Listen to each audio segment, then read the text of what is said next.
Quando pensamos em gladiadores, é quase impossível não imaginar o Coliseu, as arquibancadas lotadas, imperadores observando a arena e dois homens lutando pela sobrevivência.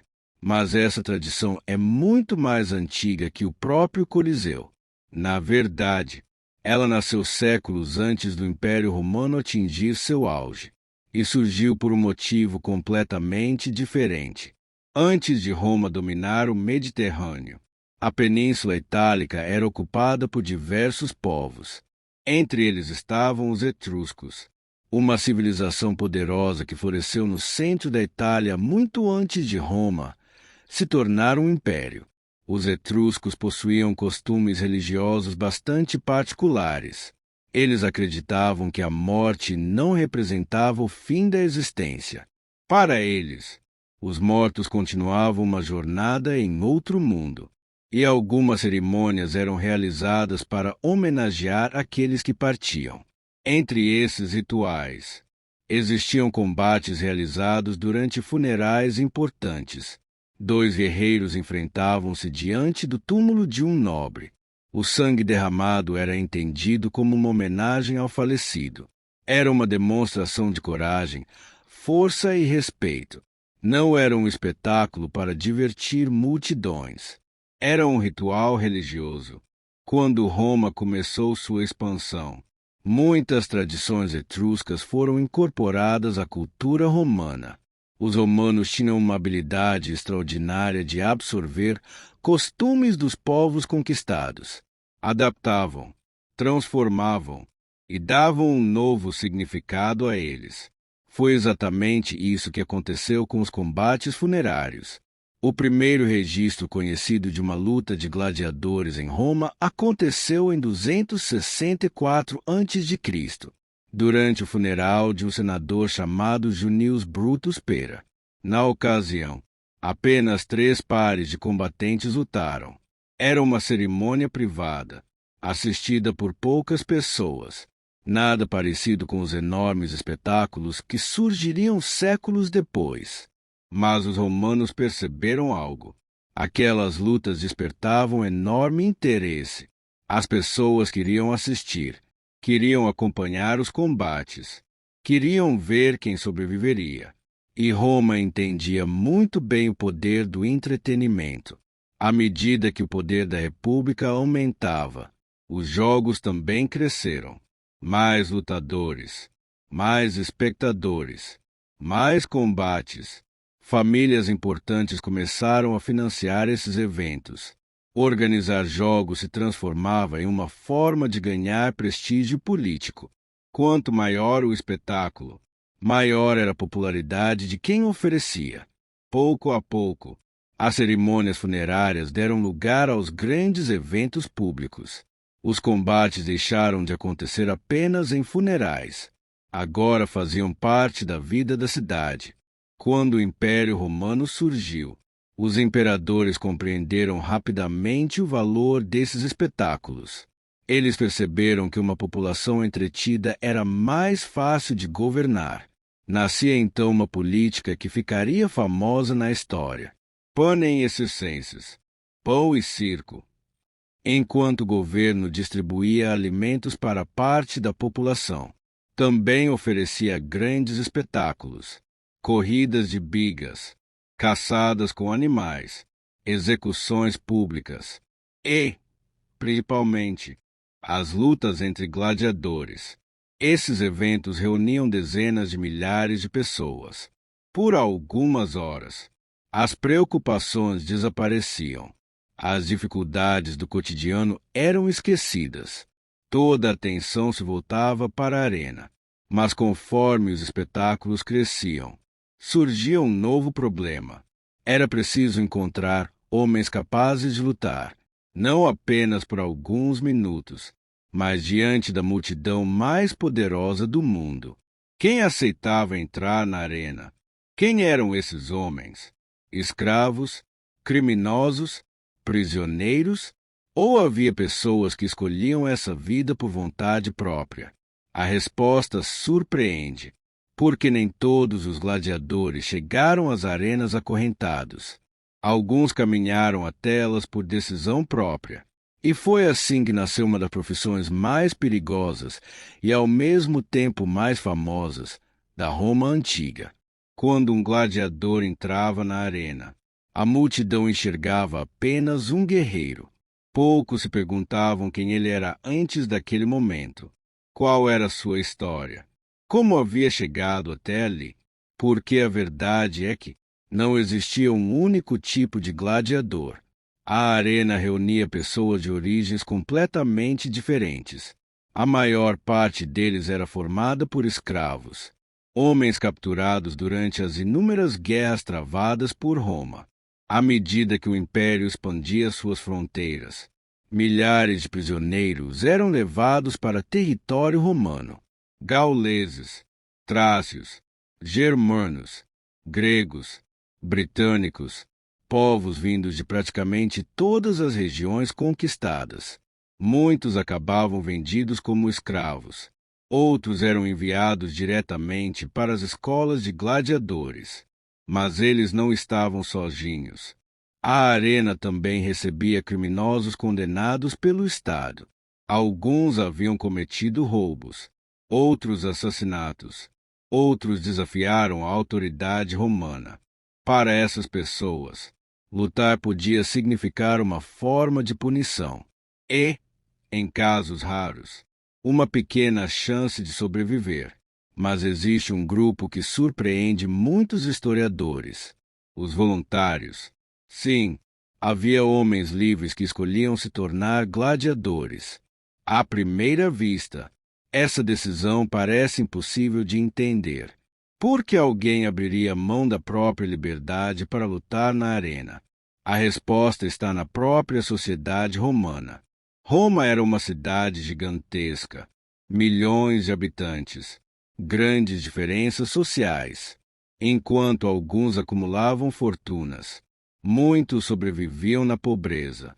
Para homens endividados, sem trabalho ou sem perspectivas, as escolas de gladiadores ofereciam algo raro: comida, moradia, treinamento, assistência médica e a possibilidade de ganhar dinheiro.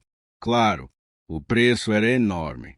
Ao entrar para uma escola, o voluntário assinava um contrato, jurava aceitar castigos, ferimentos e até a possibilidade da morte. Na prática, ele colocava sua vida nas mãos do dono da escola. Mesmo assim, alguns aceitavam, porque existia algo ainda mais valioso: a fama. Os melhores gladiadores tornavam-se verdadeiras celebridades. Recebiam prêmios, dinheiro, presentes. Eram reconhecidos nas ruas. Seus nomes circulavam entre a população. Alguns tinham admiradores, outros eram tratados como heróis. Grafites encontrados em Pompeia mostram que pessoas escreviam mensagens elogiando determinados gladiadores. Algumas mulheres declaravam sua admiração por eles. Assim como hoje existem atletas famosos, na Roma antiga havia gladiadores conhecidos em todo o império. E existe outro detalhe pouco conhecido: as mulheres também chegaram a lutar, embora fossem muito mais raras. Existiram gladiadoras. Os registros mostram que algumas participaram de espetáculos durante o período imperial. Elas despertavam enorme curiosidade, mas sua presença nunca foi comum. No início do século II, o imperador Septímio Severo proibiu oficialmente mulheres de lutarem nas arenas, independentemente da origem. Todos os gladiadores compartilhavam o mesmo destino. Ao entrar para uma escola, sua antiga vida praticamente desaparecia. O escravo deixava de ser apenas um escravo. O prisioneiro deixava de ser apenas um prisioneiro. O voluntário abandonava sua antiga profissão. Agora, todos tinham um único objetivo: sobreviver, aprender e talvez se tornarem famosos diante de toda Roma. Mas isso estava longe de ser simples. Antes de colocar os pés na arena, eles passavam por um treinamento extremamente rigoroso, muito diferente do que normalmente vemos nos filmes. Porque um gladiador não era um homem julgado para morrer. Ele era preparado durante anos, treinado por especialistas, alimentado como um atleta e transformado em uma verdadeira máquina de combate. Quando um homem se tornava gladiador, sua nova vida começava muito antes da primeira luta. Ela começava dentro de um lugar chamado Ludus, as escolas de gladiadores. Esses locais não eram simples prisões. Também não eram apenas quartéis militares. Funcionavam como verdadeiros centros de treinamento. Ali, cada detalhe era pensado para transformar homens comuns em combatentes altamente preparados. O responsável pela escola era conhecido como lanista. Ele comprava escravos, recebia condenados, aceitava voluntários e investia dinheiro para treiná-los. Para o lanista, um gladiador era um patrimônio. Quanto melhor fosse seu lutador, maior seria o lucro obtido com sua participação nos jogos. Por isso, ao contrário do que muitos imaginam, não fazia sentido desperdiçar gladiadores sem necessidade. Treinar um bom combatente exigia anos. Perdê-lo rapidamente representava prejuízo financeiro. O treinamento era extremamente rigoroso. Todos os dias começavam cedo. Exercícios físicos, treinamento com armas, resistência, técnicas de combate, movimentação, disciplina. Antes de utilizarem armas reais, os iniciantes treinavam com espadas de madeira, chamadas rudis. Essas armas eram mais pesadas do que as utilizadas nas arenas. O objetivo era fortalecer músculos e melhorar a resistência. Quando finalmente recebiam uma espada verdadeira, ela parecia muito mais leve. Os gladiadores também treinavam contra postes de madeira. Repetiam golpes centenas de vezes.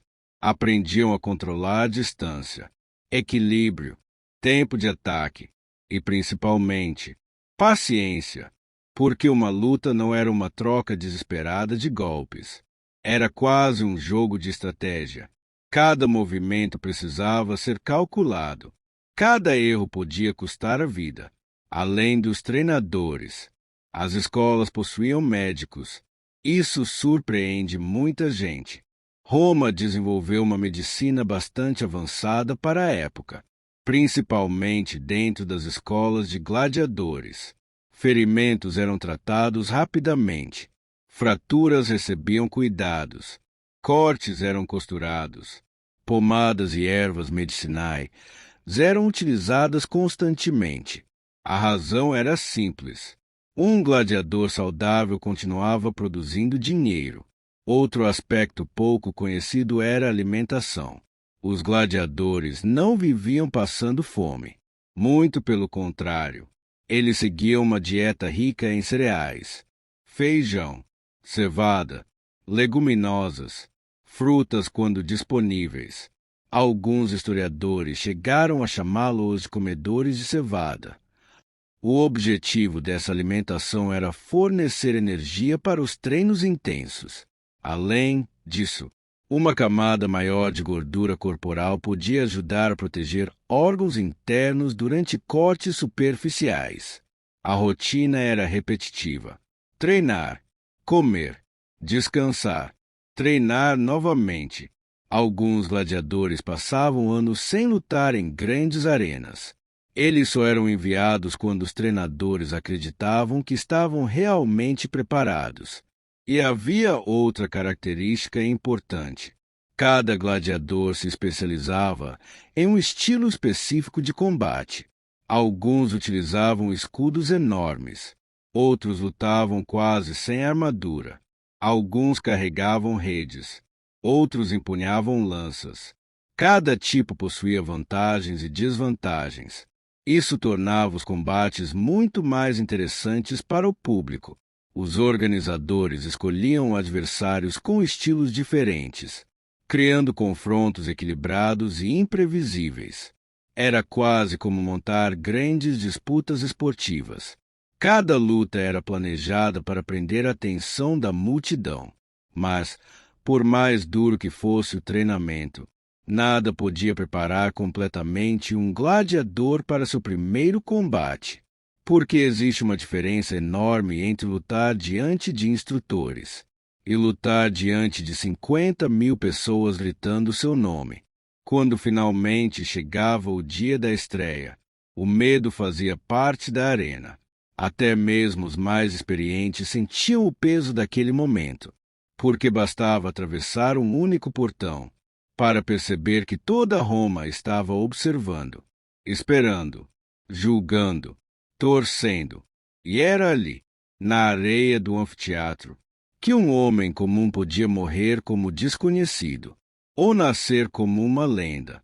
Quando os portões finalmente se abriam, a multidão não via apenas dois homens armados.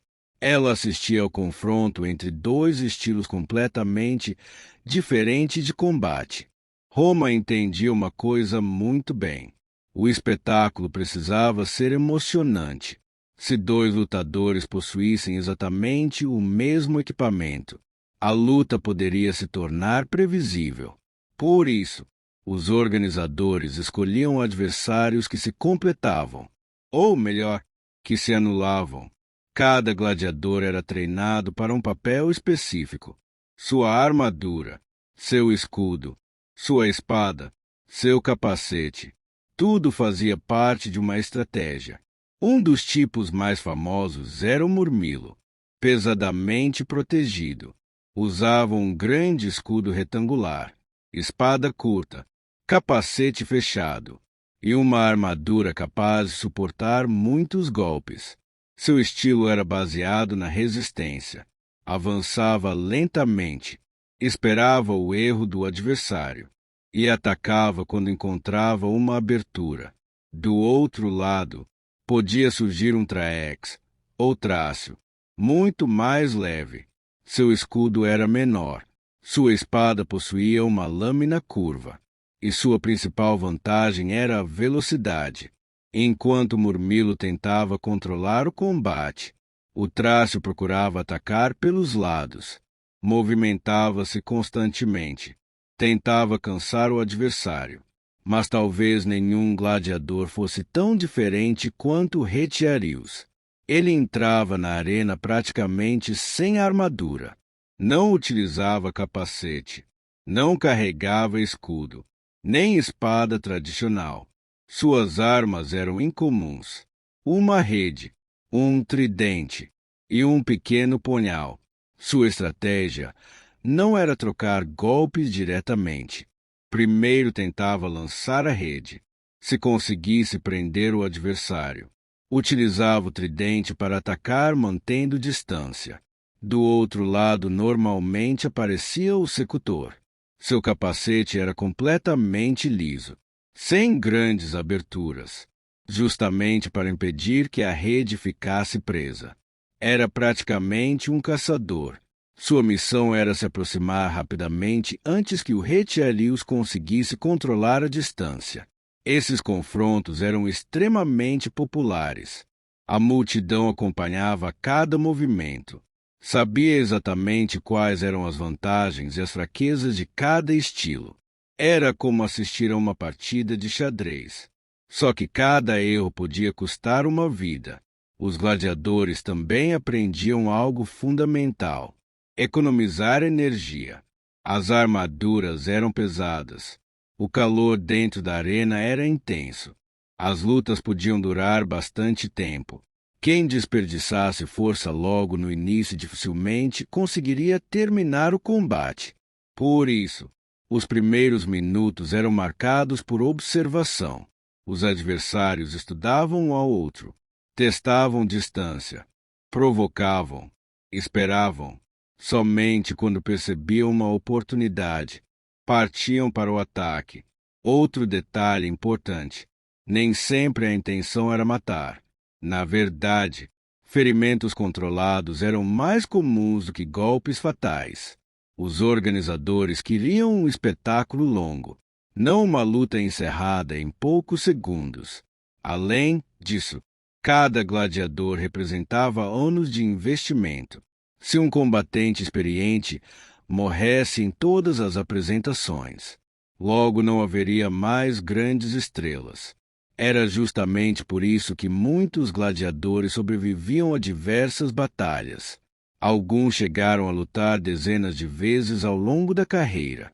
Quando um combatente era derrotado, a luta normalmente era interrompida. O vencedor aguardava. O derrotado permanecia imóvel. E toda a arena voltava seus olhos para uma única pessoa, o organizador dos jogos. Era ele quem decidiria se aquele homem viveria ou morreria. Mas essa decisão também não acontecia da maneira que os filmes costumam mostrar. O famoso gesto do polegar talvez nunca tenha significado aquilo que imaginamos. E essa é apenas uma das muitas histórias que Hollywood transformou em verdade. Chegava o momento mais silencioso da arena. Depois de minutos de combate, um dos gladiadores finalmente caía, coberto de areia. Ferido, exausto, o vencedor permanecia de pé, respirando com dificuldade, a espada ainda em mãos.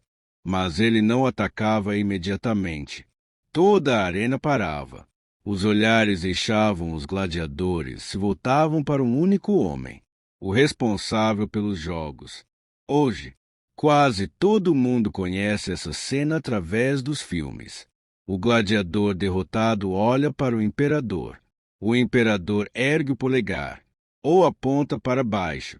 Vida ou morte é uma das imagens mais famosas da história, mas provavelmente ela nunca aconteceu exatamente dessa maneira.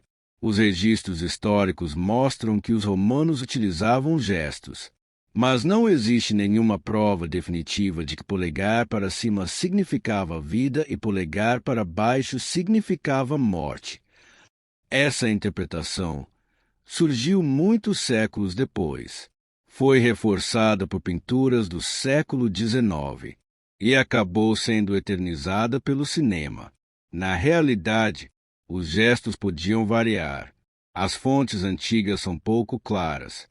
Alguns estudiosos acreditam que um polegar estendido representava a espada desembainhada, ou seja, a morte, enquanto esconder o polegar poderia simbolizar guardar a espada, indicando misericórdia, independentemente do gesto. O importante é entender que a decisão raramente era tomada apenas por impulso.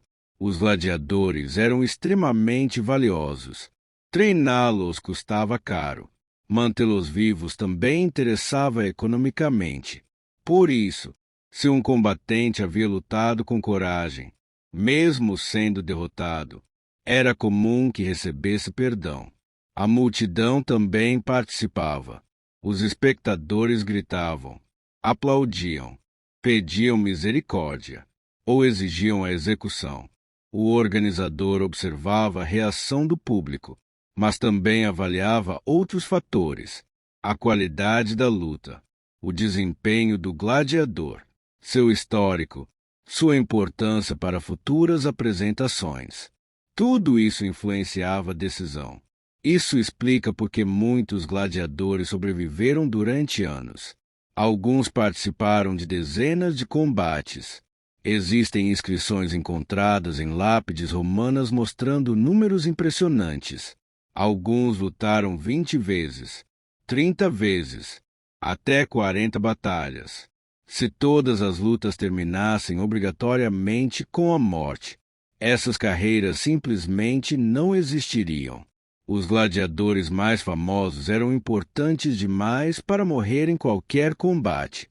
Eles atraíam público, geravam dinheiro, movimentavam apostas e aumentavam o prestígio dos organizadores.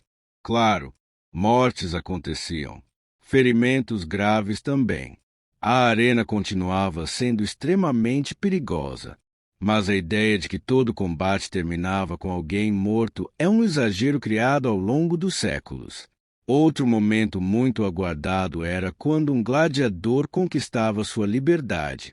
Após anos de vitórias, alguns recebiam uma espada de madeira, a rudis. Ela possuía um significado enorme. Representava o fim da carreira como gladiador. O homem deixava de pertencer à escola. Voltava a ser livre. Muitos encerravam ali sua história. Outros, mesmo livres, escolhiam continuar lutando. Pode parecer estranho, mas alguns gladiadores haviam conquistado riqueza, fama, reconhecimento e preferiam continuar vivendo daquilo que os transformará em celebridades.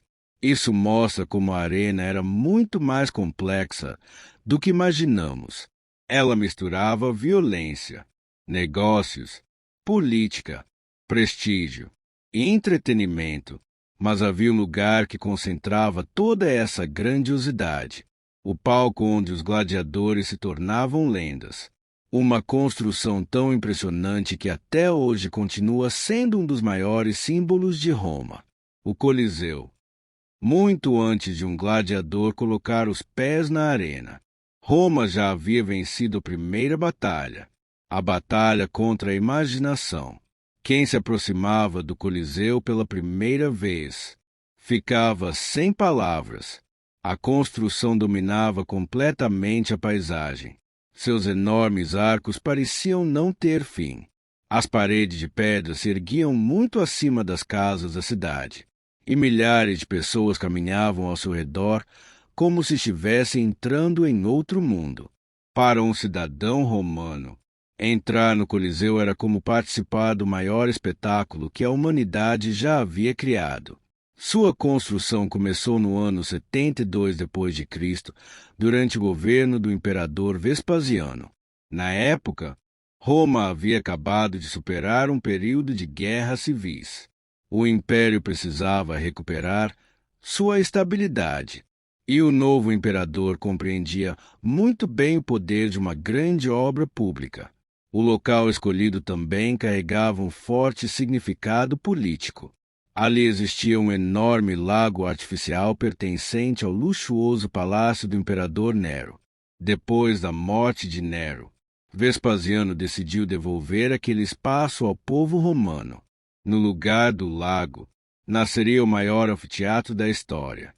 Quando foi inaugurado, em 80 d.C., pelo imperador Tito, o Coliseu impressionava o mundo. Possuía cerca de 50 metros de altura, quase 190 metros de comprimento e capacidade para aproximadamente 50.000 espectadores. Alguns historiadores acreditam que esse número podia ser ainda maior durante determinados eventos. Mas o verdadeiro espetáculo estava escondido, debaixo da arena. Sob o piso coberto de areia existia um gigantesco labirinto conhecido como hipogeu. Ali funcionava toda a estrutura invisível do Coliseu.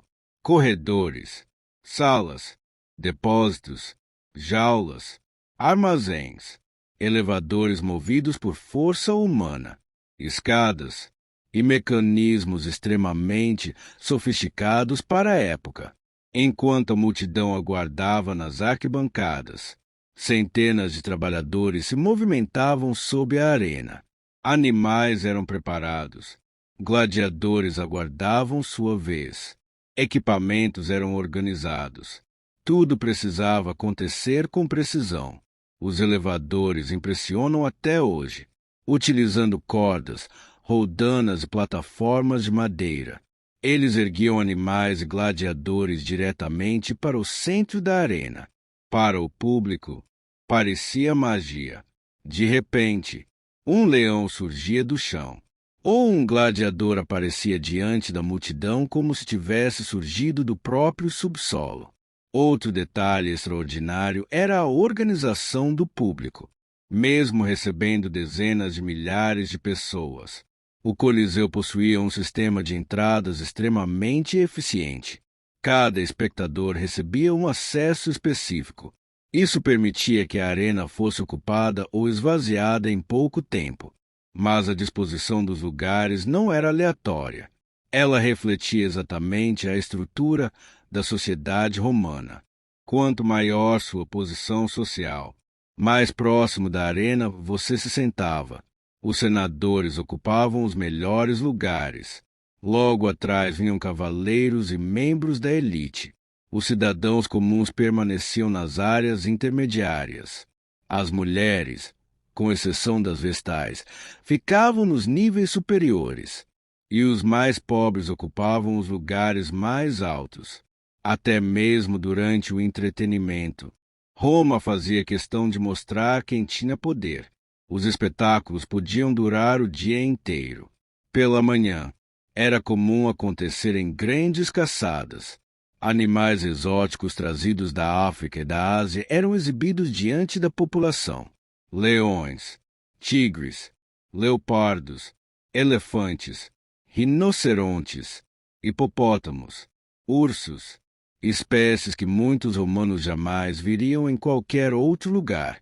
Ao meio-dia, ocorreram durante muito tempo execuções públicas de criminosos condenados.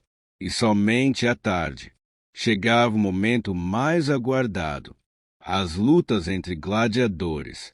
Mas talvez o fato mais surpreendente seja outro. Durante seus primeiros anos, algumas apresentações transformavam completamente a arena. Há registros de que o piso podia ser inundado, criando verdadeiros combates navais em miniatura, as chamadas naumaquias. Embora essa prática tenha sido abandonada depois da construção do hipogeu, o Coliseu era mais do que um estádio. Era uma demonstração do poder absoluto de Roma. Uma construção feita para impressionar aliados, assustar inimigos e lembrar diariamente a população quem comandava o maior império da Terra. Mas, entre todos os homens que passaram por aquela arena, nenhum nome atravessou os séculos como o de um único gladiador. Um homem que deixou de lutar apenas pela sobrevivência e passou a lutar pela liberdade. Seu nome era Espartaco. Entre milhares de gladiadores que passaram pelas arenas romanas, a maioria teve seu nome perdido pelo tempo. Lutaram, venceram algumas batalhas, perderam outras e desapareceram da história. Mas um deles seria lembrado para sempre, não por causa de suas vitórias na arena, mas porque teve coragem de enfrentar o maior império do mundo. Seu nome era Espartaco. Os registros sobre sua juventude são limitados. Acredita-se que tenha nascido na região da Trácia, território que hoje faz parte dos Balcãs. Era um homem acostumado à guerra. Algumas fontes afirmam que chegou a servir como soldado. Outras dizem que foi capturado pelos romanos durante conflitos. O que parece certo é que, em algum momento, Espartaco tornou-se escravo e, como tantos outros homens fortes e experientes em combate, foi vendido para uma escola de gladiadores. Seu destino parecia decidido: treinar, lutar, entreter Roma e morrer quando sua sorte acabasse. Mas Espartaco nunca aceitou aquela realidade. No ano 73 a.C., enquanto estava preso na escola de gladiadores de Capua, ele e dezenas de companheiros organizaram uma fuga. Segundo os relatos antigos, o plano inicial foi descoberto antes da hora. Mesmo assim, cerca de 70 homens conseguiram escapar, sem espadas, sem armaduras, sem um exército. No começo, usaram utensílios da cozinha como armas, facas, espetos, objetos improvisados. Pouco depois, conseguiram atacar carregamentos romanos e capturar armamentos verdadeiros. Roma não levou aquela fuga a sério. Como apenas algumas dezenas de escravos poderiam ameaçar o maior império da Terra? Foi um erro enorme. À medida que avançavam, mais escravos fugiam para se juntar ao grupo. Pastores, camponeses, prisioneiros, homens que sonhavam com liberdade. Em pouco tempo, aquele pequeno grupo transformou-se em um verdadeiro exército. As tropas romanas enviadas para capturá-los começaram a sofrer derrotas inesperadas. Espartaco demonstrava enorme talento militar. Conhecia o terreno, movimentava suas forças rapidamente, atacava quando menos esperavam, enquanto Roma ainda tratava o conflito como uma simples rebelião. O número de seguidores continuava crescendo. Alguns historiadores acreditam que seu exército chegou a reunir mais de 70.000 homens. Outros falam em números ainda maiores. Durante quase 2 anos, Espartaco derrotou sucessivos exércitos enviados pela República Romana. Era uma situação humilhante para Roma. O império que dominava boa parte do mundo tinha dificuldade para derrotar antigos escravos. Mas havia um grande problema. Espartaco possuía um exército, não um país. Seus homens eram extremamente diferentes entre si. Tinham culturas, idiomas, objetivos e interesses distintos. Alguns desejavam simplesmente fugir da Itália. Outros queriam continuar saqueando cidades romanas. Manter aquele enorme grupo unido tornava-se cada vez mais difícil. Roma então decidiu colocar um de seus homens mais ricos e influentes à frente da guerra, Marcus Licinius Crassus. Crassus reorganizou completamente o exército romano, restabeleceu a disciplina, treinou suas tropas e iniciou uma perseguição implacável. Após diversos confrontos, os exércitos finalmente se encontraram para a batalha decisiva. Espartaco lutou pessoalmente. As fontes antigas contam que tentou abrir caminho diretamente até Crassus. Sabia que eliminar o comandante poderia mudar completamente o resultado da guerra, mas nunca conseguiu alcançá-lo. Espartaco morreu em combate. Seu corpo jamais foi identificado com certeza. Os sobreviventes tiveram um destino cruel. Cerca de 6.000 prisioneiros foram crucificados ao longo da Via Ápia, a principal estrada que ligava Roma ao sul da Itália. Durante quilômetros, cruzes lembravam a todos o destino reservado àqueles que ousassem desafiar Roma. A revolta havia terminado. Roma permanecia de pé, mas algo havia mudado para sempre. Espartaco tornou-se um símbolo, não apenas para os romanos, mas para toda a história. Ele passou a representar a luta pela liberdade, a resistência contra a opressão, a coragem de enfrentar um inimigo aparentemente invencível. Curiosamente, o gladiador mais famoso da história não ficou conhecido pelas batalhas que travou dentro das arenas. Ficou conhecido justamente pela única luta que aconteceu fora delas. Mas Espartaco foi uma exceção. A maioria dos gladiadores jamais enfrentou Roma. Continuou vivendo entre escolas, arenas e espetáculos, até que, lentamente, esses combates começaram a desaparecer. Durante mais de 600 anos, os combates entre gladiadores fizeram parte da vida romana. Milhões de pessoas passaram pelas arquibancadas dos anfiteatros. Imperadores organizaram espetáculos grandiosos. Gladiadores tornaram-se celebridades. E a arena parecia ser uma instituição permanente. Mas a história nunca permanece igual. Assim como Roma cresceu, ela também começou a mudar. A partir do século III, o Império Romano enfrentava uma sucessão de crises, problemas econômicos, guerras constantes, disputas pelo poder, invasões nas fronteiras. A estabilidade que havia sustentado Roma durante séculos começava a desaparecer. Organizar grandes espetáculos tornou-se cada vez mais caro. Manter escolas de gladiadores, capturar animais exóticos, construir cenários, treinar combatentes, tudo exigia enormes quantidades de recursos. Ao mesmo tempo, outra transformação silenciosa acontecia. O cristianismo espalhava-se rapidamente por todo o império. Durante muito tempo, os cristãos foram perseguidos pelos próprios romanos. Mas essa situação mudaria completamente. No século IV, o imperador Constantino reconheceu oficialmente o cristianismo. Poucas décadas depois, a nova religião tornava-se cada vez mais influente na sociedade romana, e muitos líderes cristãos criticavam duramente os espetáculos das arenas. Para eles, transformar a morte em entretenimento era incompatível com os novos valores religiosos. Essa mudança de mentalidade não aconteceu de um dia para o outro. Durante muitos anos, os combates continuaram existindo, mas sua popularidade começou lentamente a diminuir. Os anfiteatros continuavam funcionando, mas Roma já não era a mesma.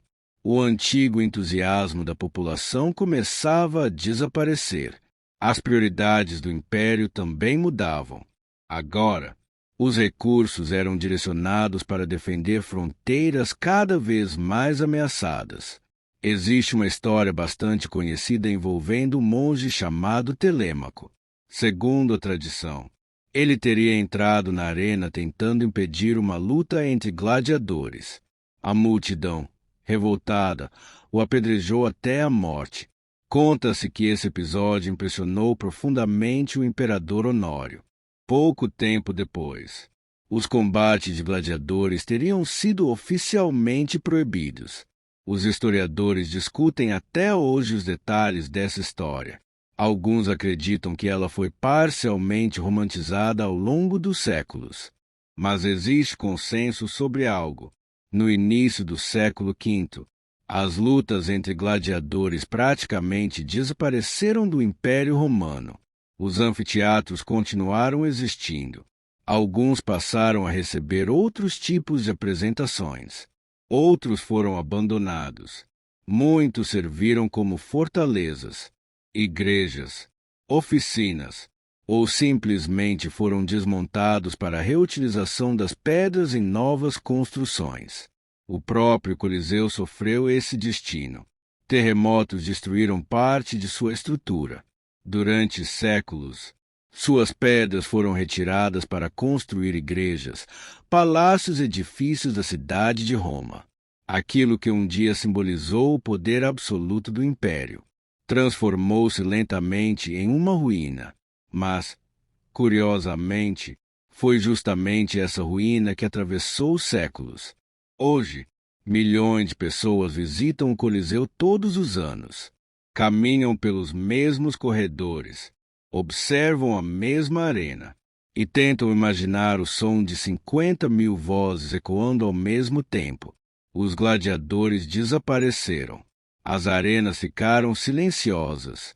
O Império Romano chegou ao fim, mas suas histórias permaneceram. Elas continuam despertando curiosidade porque falam de algo que vai além da luta. Falam sobre coragem, ambição, poder, liberdade, sobre a capacidade humana de sobreviver, mesmo nas circunstâncias mais difíceis. Talvez por isso, mais de 2000 anos depois, ainda continuemos fascinados pelos homens que um dia atravessaram aqueles portões de madeira, sabendo que cada combate poderia ser o último. Os gladiadores nunca foram apenas guerreiros. Foram escravos, prisioneiros, voluntários, celebridades, rebeldes, homens que viveram entre o medo da morte e a esperança da liberdade. Eles lutaram diante de imperadores, foram aplaudidos por multidões, entraram para a história e, mesmo depois do fim das arenas, continuam vivos na memória da humanidade, porque poucas figuras representam tão bem as contradições de Roma. Um império capaz de construir estradas, aquedutos e monumentos extraordinários, mas que também transformou a sobrevivência de homens em um espetáculo para milhares de espectadores. Hoje, as arenas estão vazias. As espadas estão silenciosas, mas a pergunta continua ecoando através dos séculos. Até onde uma sociedade é capaz de ir em busca de entretenimento? E talvez seja justamente essa pergunta que faz dos Gladiadores um dos capítulos mais inesquecíveis da história.